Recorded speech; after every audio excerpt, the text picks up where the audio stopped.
கேள்விகளை நீ கேட்கிறாயா அல்லது நான் கேட்கிறேன்? 3 யூடியூப் சேனல்கள் வியாபாரத்திற்கு இருக்கிறது.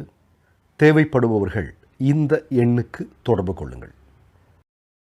வணக்கம். பாஜகவினுடைய கேடுகெட்ட ஆட்சிக்கு எதிராக மக்கள் பெரும் போராட்ட களத்தில் இறங்கியிருக்கிறார்கள். இது எங்கு நிகழ்ந்திருக்கிறது என்றால் பீகாரில் நிகழ்ந்திருக்கிறது. உங்களுக்கெல்லாம் நல்லா தெரியும், பீகாரில் பாஜக கூட்டணி ஆட்சி நடந்து வருகிறது. அதாவது ஜேடியோட பாஜக சேர்ந்து அந்த மாநிலத்தில் ஆட்சியில் இருக்கிறாங்க. அந்த மாநிலத்தினுடைய முதல்வராக ஜேடியு கட்சியினுடைய தலைவராக இருக்கக்கூடிய நிதிஷ்குமார் இருக்கிறார். துணை முதலமைச்சர்களாக 2 பேர். அவங்க 2 பேருமே பாஜகவை சார்ந்தவர்கள். ஒருத்தருடைய பேர் சாம்ராஜ் சௌத்ரி, இன்னொருவர் பேர் விஜய் சின்ஹா.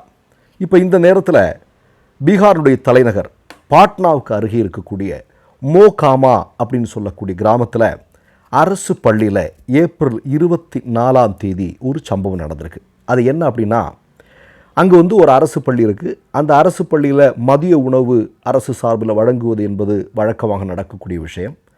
ஏறத்தாழ 500 பிள்ளைகள் படிக்கக்கூடிய ஒரு அரசு பள்ளி. அன்றைக்கு மதிய உணவு சாப்பிட்ட 500க்கும் அதிகமான பிள்ளைகளில் 100 பேருக்கு திடீரென்று உடல்நலக் குறைவு ஏற்படுகிறது. உடனடியாக அங்கே இருக்கக்கூடிய ஆசிரியர்கள் என்ன செய்கிறாங்கன்னா, இந்த உடல்நலக் குறைவுக்குள்ளான பிள்ளைகளை கொண்டு வந்து மருத்துவமனையில் சேர்க்குறாங்க. மருத்துவமனையில் சேர்த்ததுக்கப்புறம் இந்த செய்தி காட்டு தீ மாதிரி பரவுது. ஆனால் அங்கே செய்தியாளர்களை யாரையுமே அனுமதிக்கலை, அப்படியே போகுது. பிறகு பார்த்தா 1 வாரம் கழித்ததுக்கப்புறம் தேசிய மனித உரிமை ஆணையம் ஒரு அதிர்ச்சி தகவலை வெளியிடுறாங்க. என்ன அப்படின்னா, ஏன் மதிய உணவு சாப்பிட்ட 100க்கும் அதிகமான பிள்ளைகள் மருத்துவமனையில் சேர்க்கப்பட்டார்கள், அவர்களுடைய தற்போதைய நிலை என்ன? இது தொடர்பாக அவங்க விட்ட அறிக்கையில் தான் மதிய உணவில் ஒரு பாம்பு இறந்து கிடந்திருக்கு. இறந்து போன பாம்பை தூக்கி போட்டுட்டு அங்கு வேலை செய்த ஊழியர் அங்கே பிள்ளைகளுக்கு மதிய உணவு வழங்கியிருக்கிறார். அதை சாப்பிட்ட 100க்கும் அதிகமான பிள்ளைகள் இன்றைக்கு மருத்துவமனையில் இருக்கிறார். மீண்டும் சொல்கிறேன், மருத்துவமனையில் இருக்கக்கூடிய அந்த பிள்ளைகளுடைய நிலைமையை பற்றி இன்றைக்கு வரைக்கும் யாருக்குமே தெரியாது. பொதுவாக பாஜக ஆட்சி நடக்கக்கூடிய மாநிலங்களில் கும்பமேளாவில் போய் எத்தனை பேர் செத்தான் அப்படின்னா அதுக்கு இவங்க பதில் சொல்லவே மாட்டாங்க. டெல்லி கூட்ட நெரிசலில் எத்தனை அப்பாவி மக்கள் இறந்தார்கள், அதெல்லாம் இவங்க அதை பற்றியெல்லாம் இவங்க அது பேசக்கூடாது. நம்ம உள்ளே போனோன்னா நம்மளை தூக்கி உள்ளே வச்சுருவாங்க, இல்லைன்னா நம்ம மீது தேச துரோக வழக்கு பதிவு செய்வாங்க. இப்போது மதிய உணவில் பாம்பு இருந்திருக்கு, பாம்பை தூக்கி போட்டுட்டு மதிய உணவு வழங்கப்பட்டிருக்கிறது. அதில் 100 பிள்ளைகளுக்கு பிரச்சனையாயிருக்கு. ஆனால் தேசிய மனித உரிமை ஆணையம் இது தொடர்பான விஷயத்தை வெளியுலகத்திற்கு சொல்லும் வரை பாஜக எந்த விதமான நடவடிக்கையும் எடுக்கவில்லை. இப்போ என்னன்னா, மனித உரிமை ஆணையம் ஒரு அறிக்கை வெளியிட்டு தீவிர விசாரணையை மேற்கொள்ள வேண்டும் என்று மாநில அரசுனா பாஜக ஆளக்கூடிய மாநில அரசுக்கு நோட்டீஸ் அனுப்பியிருக்காங்க.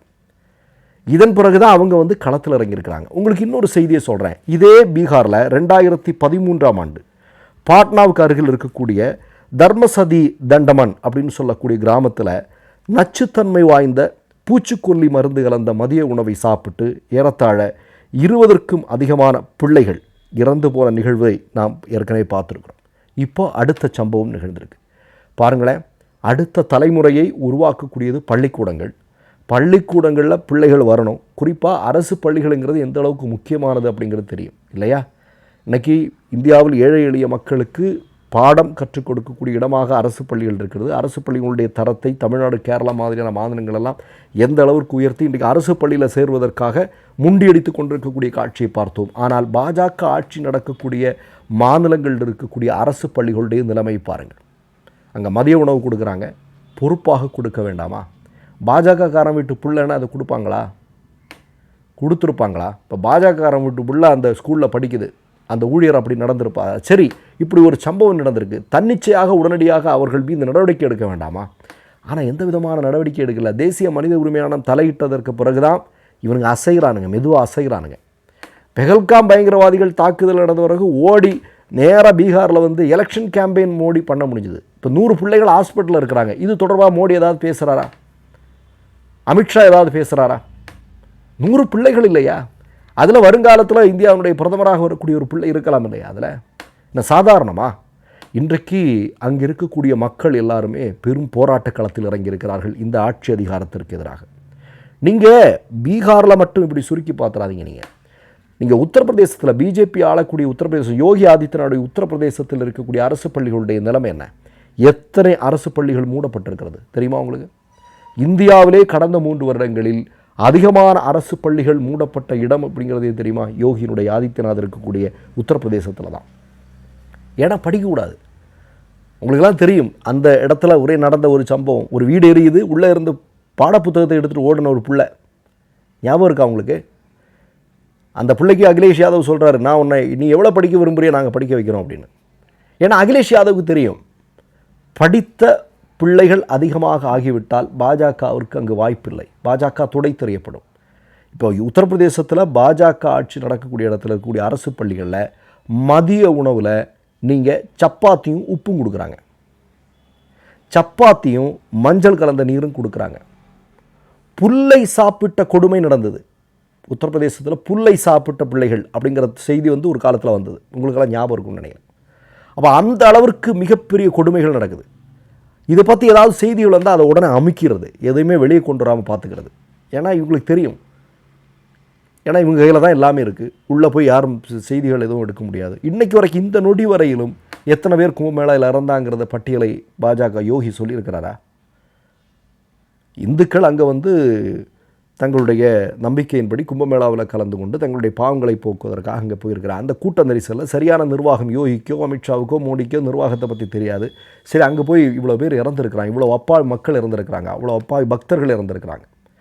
ஆனால் அவங்களுடைய பட்டியல் எத்தனை பேர் இறந்து போனால் என்ன, இது அங்கே ஹாஸ்பிட்டலில் கூட்டிகிட்டு போனால் அங்கே பத்திரிகையாளர்களை விடாமல் இருக்கிறது, இப்படிப்பட்டதான் பாஜக ஆட்சியில் நடந்துட்டுருக்கு. இப்போ பீகார்லையும் இது நடந்திருக்கு.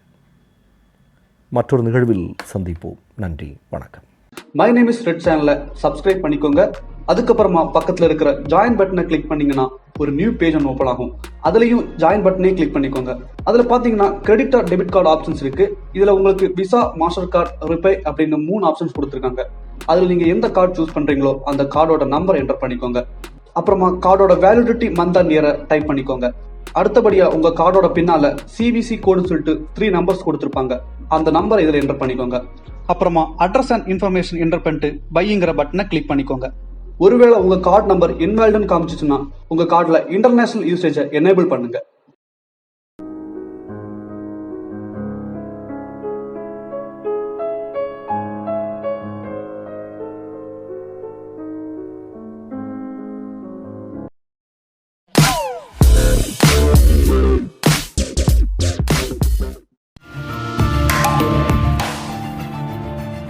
கேள்விகளை நீ கேட்கிறாயா அல்லது நான் கேட்கிறேன்?